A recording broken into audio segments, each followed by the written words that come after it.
తాకట్టులో ఉన్న బంగారాన్ని విడిపించి ఆ రోజున్న మార్కెట్ ధర కట్టి మిగిలిన డబ్బును మీకు అందిస్తుంది కొమ్మూరి గోల్డ్.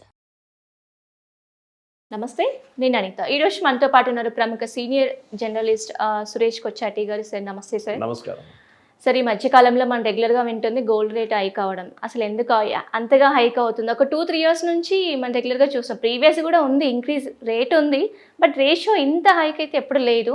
సో రీసెంట్గా ఒక 2-3 డేస్ బ్యాక్ కూడా కొంచెం డిక్రీజ్ అయిందని కూడా వింటున్నాము. అసలు ఈ ఫ్లక్చుయేషన్స్కి రీజన్స్ ఏముంటాయి అంటారు? బంగారం మీరు ఇక్కడ కొంటే, దుబాయ్లో కొంటే, న్యూయార్క్లో కొంటే ఒకటే రేట్ ఉంటుంది. ఓకే. భారతదేశానికి అని చెప్పి ప్రతి సపరేట్ బంగారం రేట్ లేదు. ఓకే. అది ఫస్ట్ అర్థం చేసుకోవాలి. ఓకే. బంగారం మీద ట్యాక్స్ ఉండొచ్చు, అది సపరేట్. ఓకే. కానీ మన దేశంలో అంత ట్యాక్స్ లేదు. ఇప్పుడు ట్యాక్స్ తగ్గించేశారు చాలా మాట. సో లండన్లో అనౌన్స్ చేసే రేటు, దుబాయ్లో గోల్డ్ సూక్లు వెళ్ళి కొనే రేటు, భారతదేశంలో కొనే రేటు ఒకటే రేటు ఉంటుంది బంగారంది. ఓకే. బంగారం ఎప్పుడు ఒక సేఫ్ బెట్గా వాడుకుంటారు. మీ దగ్గర ₹1,00,000 వస్తే మీకు ఆప్షన్ ఉంటుంది, బంగారం కొందామా, ఎఫ్డీలో వేద్దామా, లేకుంటే ఖర్చు చేసేద్దామా, బంగారం కొందాం అనుకో, టీవీ కొనుక్కుందాము, లేకుంటే ఇంకేదో చేసుకుందాం. అప్పుడు డిసైడ్ చేస్తారు. ఫర్ ఎగ్జాంపుల్ పేరెంట్స్ ఉన్నారు, ఒక అమ్మాయి ఉన్నారు, అమ్మాయి కోసం ఇన్వెస్ట్మెంట్ చేద్దాం, మనం పెళ్ళికి పనికి వస్తుంది అని చెప్పి చిన్నప్పటి నుంచి, ఇప్పుడు మా అమ్మాయి పుట్టినప్పటి నుంచి మేము చేసుకుంటాం. కానీ ఆల్రెడీ మన గ్రాండ్ పేరెంట్స్ జ్యువెలరీ మన దగ్గర ఉంటుంది కొంచెం, మనం వైపు నుంచి అప్పుడప్పుడు చిన్న చిన్నగా కొనుక్కుంటుంటాం. ఇది ఎప్పుడు జరుగుతుంది. అది కాకుండా గోల్డ్ ఎప్పుడు ఒక సేవింగ్ ఇన్స్ట్రుమెంట్. రేపు ఇంట్లో ఒక క్రైసిస్ వచ్చింది, ఒక మెడికల్ ఎమర్జెన్సీ వస్తే మీకు ఫస్ట్ మీరు బంగారం తీసుకెళ్తే అక్కడ పెట్టేస్తారు. ఇమ్మీడియట్గా వచ్చేస్తుంది పైసా. ముందైతే మీరు బ్యాంక్కి వెళ్ళాలి, చాలా పెద్ద. ఇప్పుడైతే ముత్తూట్ వాళ్ళు వీళ్ళు చాలా మంది ఉన్నారు ఇప్పుడు. ఓకే, అక్కడ వెళ్ళి మీరు పెట్టేస్తే వాళ్ళు మీకు బంగారం ఇస్తారు, దాని మీద ఇంట్రెస్ట్ ఛార్జ్ చేస్తారు అమౌంట్. ఎప్పుడు ఒక అసెట్ అనమాట. ఇమ్మీడియట్గా మీరు ఎన్కాష్ చేసుకోవచ్చు. మీరు ఎఫ్డీలు వేస్తే కూడా మీరు కొన్ని రోజులు వెయిట్ చేయాల్సి వస్తుంది, లేకుంటే మీరు ఇంకేమైనా షేర్లు కొనుక్కుంటే షేర్లు అమ్మాల్సి వస్తుంది. ఆ రేట్ ఎంత ఉంటుందో మీకే తెలియదు ఆ టైం. సో గోల్డ్ ఒక అసెట్ మన దగ్గర ఇండియాలో. బంగారం అనేది ఇంటర్నేషనల్ లెవెల్లో డిసైడ్ చేసే రేట్ అని నేను చెప్పాను, మీకు ఎక్స్ప్లెయిన్ చేశాను. ఇంకోటి ఏంటంటే బంగారంకి ఆయిల్కి ఇంటర్నేషనల్ పాలసీకి ఒక కనెక్షన్ ఉంటుంది. ఏ రోజు ఆయిల్ రేట్ పెరుగుతుందో ఆ రోజు బంగారం రేట్ పడిపోతుంది. And the reverse way. President ట్రంప్కి ఏ రోజో పిచ్చి పట్టేసేదని చెప్పేస్తే ఆ రోజు బంగారం పైకి కిందకి పోతుంది. బికాస్ అమెరికన్ ఇంట్రెస్ట్ రేట్స్ ఎంత ఉంటుందో, అమెరికా ఇంట్రెస్ట్ రేట్ తగ్గిస్తారో పెరుగుతుందో దాని మీద బంగారం రేట్ కూడా పెరుగుతుంది, కిందకి వస్తుంది. మనం ఇండియా, ఇంగ్లీష్లో అంటారు no man is an island అని. అంటే మనకు లోకంతో ఏ కనెక్షన్ లేదు, మనం సపరేట్ నేషన్ అంటే కాదు. లోకంలో ఎక్కడ ఏది జరిగితే కూడా మన మీద దాని ఇంపాక్ట్ ఉంటుంది.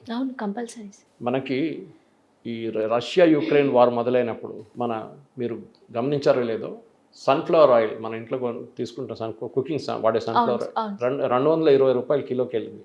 160-150 నడుస్తున్నది, సడన్గా 220కి వెళ్ళిపోయింది. రష్యా యుక్రెయిన్ వార్ స్టార్ట్ అయింది. ఎందుకు? యుక్రెయిన్ నుంచి మనం సన్ఫ్లవర్ తెప్పించుకుంటుండే, సన్ఫ్లవర్ సీడ్స్. అది ఇండియాలో తీసుకొచ్చి మన దగ్గర ఉన్న ఆయిల్ కంపెనీ దాన్ని ప్రాసెస్ చేసి సన్ఫ్లవర్ ఆయిల్ తయారు చేస్తారు. సడన్గా వార్ స్టార్ట్ కాగానే సప్లై బంద్ అయిపోయింది. సప్లై లేదు. ఇప్పుడు ఏం చేస్తారు మీరు? సడన్గా ఏదో సూపర్ మార్కెట్లో కొనలేరు కదా సన్ఫ్లవర్ సీడ్ కావాలంటే. అది లాంగ్ టర్మ్ కాంట్రాక్ట్, అది కూడా లక్షల టన్స్లో ఉంటుంది అన్నమాట. ఇది సింపుల్ లాంగ్వేజ్లో ఇంటర్నేషనల్ మార్కెట్లో ఏ రోజు బంగారానికి విలువ ఎక్కువ ఇది తగ్గేది, it depends on lot of factors. President Trump ఉంటుంది, వాళ్ళ ఇంట్రెస్ట్ పాలసీ ఉంటుంది, యూఎస్లో ఇంట్రెస్ట్ రేట్స్ అంతా ఈ రోజు తగ్గించేస్తాం ఇంట్రెస్ట్ రేట్స్ అనగానే గోల్డ్ విల్ ఫ్లక్చువేట్ ఇమీడియట్లీ. అది కాదు, గోల్డ్ అనేది ఎప్పుడు సేఫ్ బెట్. ఇంకోటి రెండవది మనం గుర్తుపెట్టుకోవాలి, మీ నోట్లు చూస్తుంటారు మీరు, currency notes. Currency note print చేసేటప్పుడు ఒక ₹100 నోట్కి ₹100 బంగారం పక్కన పెట్టాలి ఆర్బీఐ. మీకు తెలుసా అది? ఎస్. సో సెంట్రల్ బ్యాంక్, ఏ కంట్రీస్ సెంట్రల్ బ్యాంక్ అయినా నోట్లు ఒట్టిగా ప్రింట్ చేయలేరు. మరి లేకుండా వెనిజువేలా లాగా అయిపోతాం. ఒక లోఫ్ బ్రెడ్ కొనడానికి ఒక లారీలో తీసుకెళ్లాలంట కరెన్సీ. ఎందుకు? వాళ్ళు ప్రింట్ చేసుకున్నారు నోట్లు అంతే, వితౌట్ ఎనీ కంట్రోల్. సో మన దగ్గర సెక్యూరిటీ ప్రెస్ నాసిక్లోనో లేకుండా మన మింట్ కాంపౌండ్లో ప్రింట్ చేస్తే ₹1,00,000 నోట్ ప్రింట్ చేస్తే ఇవాళ 500ది ₹1,00,000 ప్రింట్ చేస్తే ₹1,00,000 బంగారం ఉండాలి ఆర్బీఐ దగ్గర. అది మన పాలసీ. సో మన దగ్గర సర్క్యులేషన్లో 10 లక్షల కోట్ల నోట్లు ఉంటే 10 లక్షల కోట్ల బంగారం ఉండాలి. దానికోసం లాస్ట్ 1 yearలో చూడండి, మనం బంగారం చాలా ఇంపోర్ట్ చేసుకున్నాం బయట నుంచి. రేటు పెరిగే ముందు I think that time it was only 80,000 ఎంత ఉండే 10 grams. ఆ టైంలో మనం కొనుక్కున్నాం. ఇప్పుడు 1,20,000 అయినాయి. ప్రాఫిట్ ఆర్బీఐకి? బంగారమే కానీ ప్రాఫిట్ ఉంది. బంగారం ఎప్పుడు తగ్గదు, బిలో రేట్ అది ఎప్పుడు వెళ్ళదు. అది నేను 91లో పెళ్లి చేసుకున్నప్పుడు నాకు గుర్తులేదు, I think somebody was telling me, నేను ఆ రోజు 15 అని చెప్పాను, కానీ ఎవరో యూట్యూబ్లో వచ్చి కామెంట్ చేశారు, సురేష్ గారు 15 కాదు అప్పుడు 5,000 ఉండే అని చెప్తున్నారు. ఓకే. 5,000 కొన్న బంగారం ఇప్పుడు 1,25,000. సో అది లాకర్లో పడింది అది. So investment wise it is a big decision. అవును సార్. మన దాంట్లో ఎవరైనా కానివ్వండి, అమ్మాయో అబ్బాయో ఎవరైనా ఇంట్లో ఉంటే కూడా పేరెంట్స్ బంగారం కొని పెట్టుకుంటారు యాజ్ అ సేఫ్ డిపాజిట్. అవును సార్. ప్రాబ్లం ఎక్కడ వస్తుందంటే ఇప్పుడుకున్న జనరేషన్కి అది వద్దు. వాళ్ళకి బంగారం కాదు, వాళ్ళ దగ్గర 1,00,000 రూపాయలు ఉంటే వాళ్ళు స్టాక్స్ కొనుక్కుంటారు, షేర్లు కొనుక్కుంటారు. ఓకే, ఇన్వెస్ట్మెంట్ చేస్తారు, క్రిప్టో కరెన్సీ, బిట్ కాయిన్, దీంట్లో ఇన్వెస్ట్మెంట్ చేస్తారు. సో ఈ జెన్జీ, మా డాటర్ ఏజ్ గ్రూప్లో ఉన్న వాళ్ళు జెన్జీ, వాళ్ళకి ఇదే ఉంటుంది మెయిన్ ఎయిమ్ అనమాట లైఫ్లో. సో డిఫరెంట్ ఇన్వెస్ట్మెంట్ ప్యాటర్న్స్ ఉంటుంది బంగారం మీద. సో బంగారం రేట్ అనేది పెరుగుతుంది తగ్గుతుంది ఇంటర్నేషనల్ ఫ్యాక్టర్స్ మీద ఉందని మనం మర్చిపోకూడదు. ఓకే. ఇంకా వన్ మోర్ కూడా మనకి ఇన్ఫ్లేషన్ అయ్యుండొచ్చు, డిమాండ్ కూడా ఉంటుంది అంటే. ఇన్ఫ్లేషన్కి బంగారంకి కనెక్షన్ ఎక్కువ లేదు. ఇన్ఫ్లేషన్ అనేది కన్జంప్షన్ మీద ఉంటుంది. ఓకే. ఏ రోజు ఇన్ఫ్లేషన్ 10%కి వెళ్ళింది అనుకోండి, ఓకే, ఒకటి గవర్నమెంట్ పడిపోతుంది. 10%కి వెళ్ళదు మన దేశంలో. 10%కి వెళ్ళే టైంలో మన్మోహన్ సింగ్ గవర్నమెంట్ పడిపోయింది. ఓకే. సో ఇప్పుడు 3-2% ఉంది, అక్కడే ఉంచుకోవాలి దాన్ని. ఆర్బీఐ చూసుకుంటారు ఇప్పుడు. ఇన్ఫ్లేషన్ అంటే ఏంటి, ధరలు పెరిగింది అనమాట. సో మీరు కొనేదానికి ఎక్కువ డబ్బులు ఇవ్వాల్సి వస్తుంది. ఓకే, సో వాళ్ళ దగ్గర ఒక బాస్కెట్ ఆఫ్ ఐటమ్స్ ఉంటుంది, 70 ఐటమ్స్ మీద ఉంటుంది, ఫుడ్ ఉంటుంది, నాన్ ఫుడ్ ఉంటుంది, అన్నీ ఉంటుంది. దాని రేట్ క్యాలిక్యులేట్ చేసి ప్రతి నెల ఎంత పెరిగింది ఎంత తగ్గింది. ఇన్ఫ్లేషన్ చాలా తగ్గకూడదు, దాన్ని స్టాగ్ఫ్లేషన్ అయిపోతుంది. That is more dangerous actually. Inflation ఒక 2-3% ఎప్పుడు ఉండాల్సిందే. ఆ ఉంటేనే రేట్లు it is very very stable అనమాట.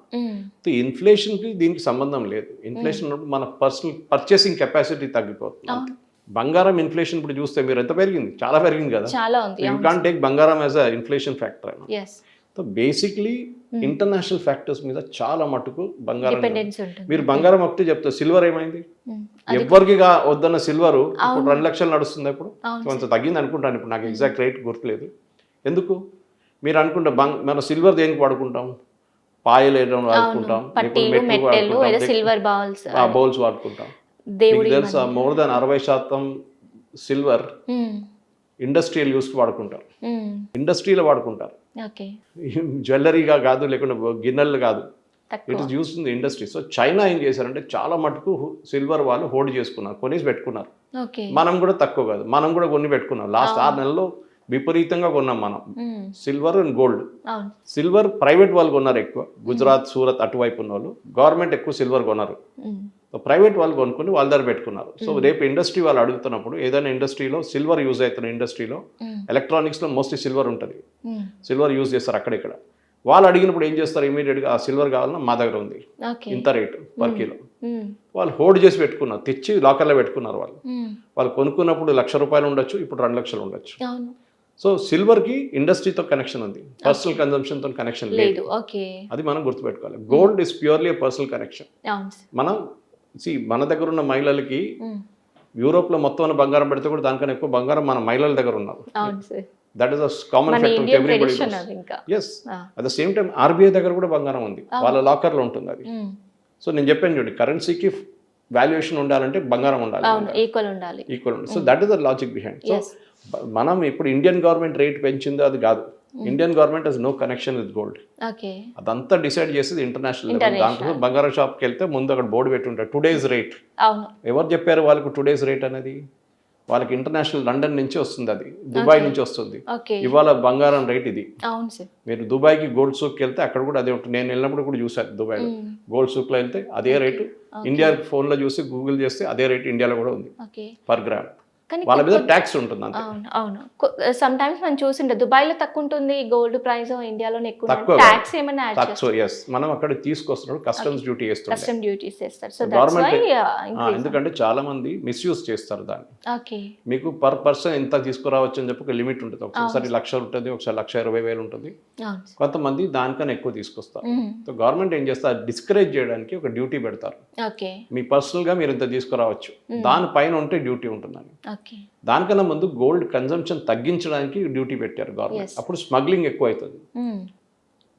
మా దగ్గర కరిపూర్ అని చెప్పి ఎయిర్పోర్ట్ ఉంది కేరళలో, కాలికెట్ వైపు కేరళలో.